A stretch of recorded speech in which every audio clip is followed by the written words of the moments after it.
सभी दोस्तों को नमस्कार। मैं जगदीश यादव। आज हम लोग बात करने वाले हैं equivalence of binary, decimal, octal and hexadecimal chart के बारे में। जैसा कि मैंने प्रीवियस वीडियो में आपसे कहा था कि अगर ये चार्ट आपको पता होगा तो आपके लिए न्यूमेरिकल प्रॉब्लम को सॉल्व करना काफ़ी आसान होता है। ठीक है, सो चलिए हम लोग डिस्कस करते हैं। सबसे पहले हम लोग एक बाइनरी लिखते हैं, बाइनरी वैल्यू लिखेंगे। ओके, एक बाइनरी वैल्यूज़ यहाँ पे लिखेंगे, इसके करस्पॉन्डिंग यहाँ पर बेसिकली हम उसके डेसिमल वैल्यू को लिखेंगे, डेसिमल वैल्यू लिखेंगे। यहाँ पे बेसिकली हम लोग ऑक्टल वैल्यू लिखेंगे और यहाँ पे हम हेक्सा डेसिमल वैल्यू को लिखेंगे। ओके,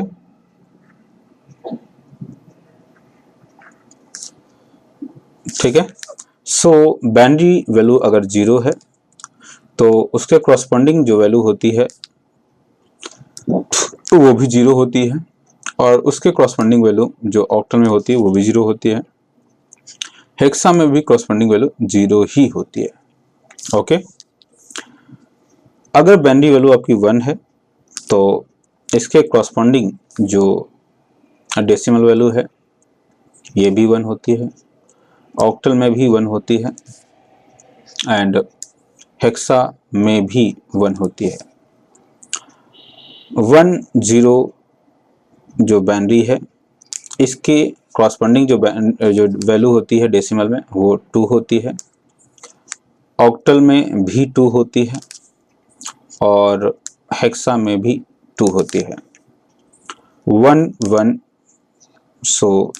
ये जो डेसिमल वैल्यू होती है वो 3 के इक्विवेलेंट होती है, ये भी 3 के इक्विवेलेंट होती है और ये भी 3 के इक्विवेलेंट होती है। ओके, नेक्स्ट 1 0 0 ये इक्विवेलेंट टू 4 है, ये इक्विवेलेंट टू यहाँ पर भी 4 है और ये भी इक्विवेलेंट टू 4 है।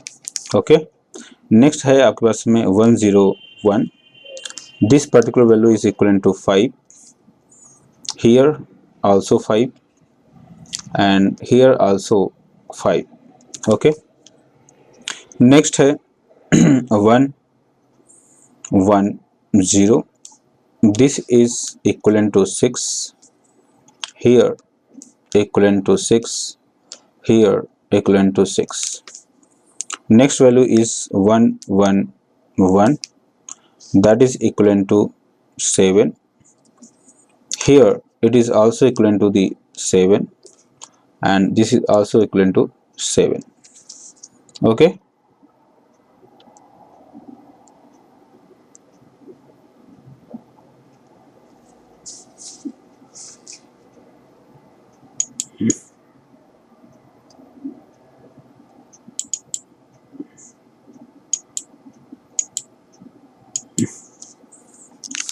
मोर ओवर नेक्स्ट जो वैल्यू है आपके पास में वो होगी 1 0 0 0। ये जो वैल्यू है डेसिमल में ये 8 के इक्विवेलेंट होती है और ऑक्टल में ये 1 0 के इक्विवेलेंट होती है और यहाँ पर ये वैल्यू 8 के इक्विवेलेंट होती है हेक्साडेसिमल में।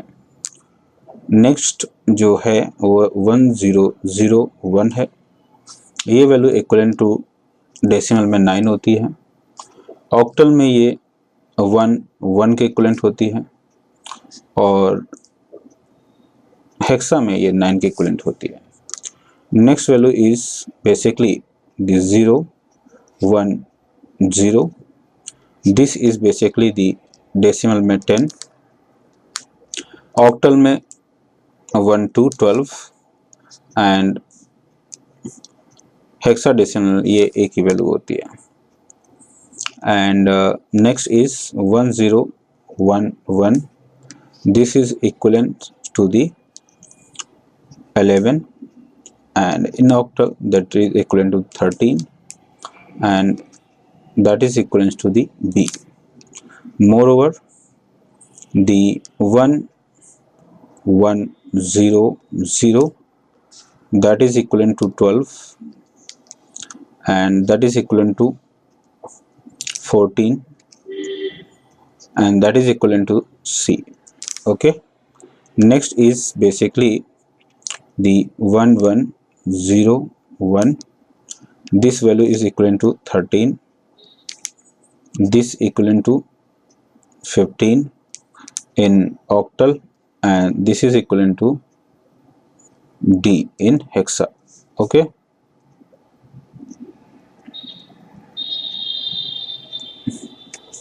moreover the next value is that 1110,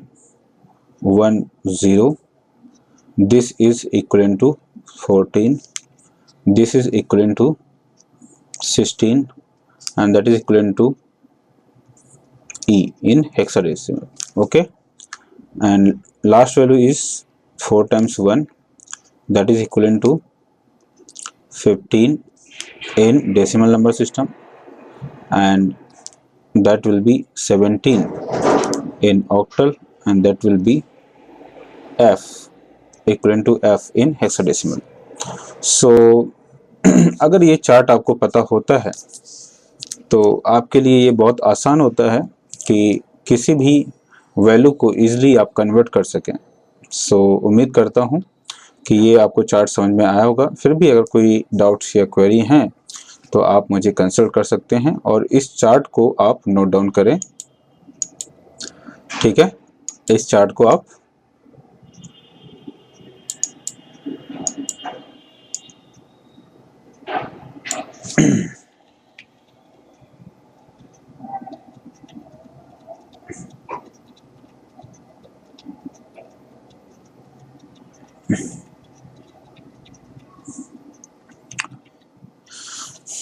सो ये वैनली वैल्यू वैनली चार्ट हो गया आपके पास में, यहाँ पे डेसिमल चार्ट हो गया, ऑक्टल चार्ट हो गया और हेक्सा चार्ट हो गया। सो इन वैल्यूज को आप लोग नोट डाउन कीजिए। ठीक है, 0 के कॉरस्पॉन्डिंग सभी वैल्यू 0 होती हैं, 1 के कॉरस्पॉन्डिंग सभी वैल्यू 1 है, 1 0 के कॉरस्पॉन्डिंग 2 है, और 1 1 के कॉरस्पॉन्डिंग 3 है, 1 0 0 के कॉरस्पॉन्डिंग 4 है, 1 0 1 के कॉरस्पॉन्डिंग 5 है, 1 1 0 के कॉरस्पॉन्डिंग 6 है, एंड 1 1 कॉरस्पॉन्डिंग 7 है, और यहीं से इसके बाद में वैल्यू चेंज होने लगती हैं। सो 1 0 0 0 के कॉरस्पॉन्डिंग जो डेसिमल वैल्यू है वो 8 है, ऑक्टल वैल्यू 1 0 है, और हेक्सा वैल्यू 8 है। नेक्स्ट आपके पास में है 1 0 0 1, ये वैल्यू है 9 की, और इस वैल्यू को अगर कन्वर्ट करते हैं आप ऑक्टल में तो ये 11 की वैल्यू होगी, और अगर बात करते हैं हेक्सा में तो ये 9 की वैल्यू होगी। नेक्स्ट वैल्यू है आपके पास में 1 1 0, जो कि डेसिमल नंबर सिस्टम में 10 के इक्विवेलेंट है, ऑक्टल में 12 के इक्विवेलेंट है, और हेक्सा में कैपिटल A के इक्विवेलेंट है। नेक्स्ट वैल्यू है आपके पास में 1 0 1 1, जो कि इक्विवेलेंट टू 11 है, ऑक्टल में 13 के इक्विवेलेंट है, और हेक्सा में B के इक्विवेलेंट है। नेक्स्ट वैल्यू है आपके पास में 1 1 0 0, जो कि 12 के इक्विवेलेंट है, और ऑक्टल में ये 14 के इक्विवेलेंट है, और हेक्सा में ये C के इक्विवेलेंट है। नेक्स्ट वैल्यू है आपके पास में 1 1 0 1, जो कि डेसिमल में 13 है, ऑक्टल में 15 है, और हेक्सा में कैपिटल D है। नेक्स्ट वैल्यू है आपके पास में 1 1 1 0, that is equal to 14, octal में 16, एंड हेक्सा में E, कैपिटल E की इक्विवेलेंट है। एंड नेक्स्ट वैल्यू है आपके 1 1 1 1, 4 टाइम 1, जो कि इक्विवेलेंट टू 15 है डेसिमल नंबर सिस्टम में, एंड ऑक्टल नंबर सिस्टम में ये 17 के इक्विवेलेंट है, एंड जो हेक्साडेसिमल में है वो F के इक्विवेलेंट है। उम्मीद करता हूँ कि ये वैल्यू चार्ट आपको समझ में आया होगा, जो कि काफ़ी हेल्पफुल है न्यूमेरिकल प्रॉब्लम को सॉल्व करते समय। सो अगर आपको ये नहीं पता है तो आप इसे नोट डाउन कर लें और इसके 2-3 बार इसका प्रयास करें, ताकि न्यूमेरिकल प्रॉब्लम में सॉल्यूशन निकालते समय आपकी आसानी हो। चलिए, बहुत बहुत धन्यवाद वीडियो देखने के लिए। फिर भी अगर कोई डाउट या क्वेरी है तो आप मुझे कमेंट कर सकते हैं। अगर वीडियो आपको अच्छी लगी है तो आप इसे शेयर करना ना भूलें। चलिए, बहुत बहुत धन्यवाद।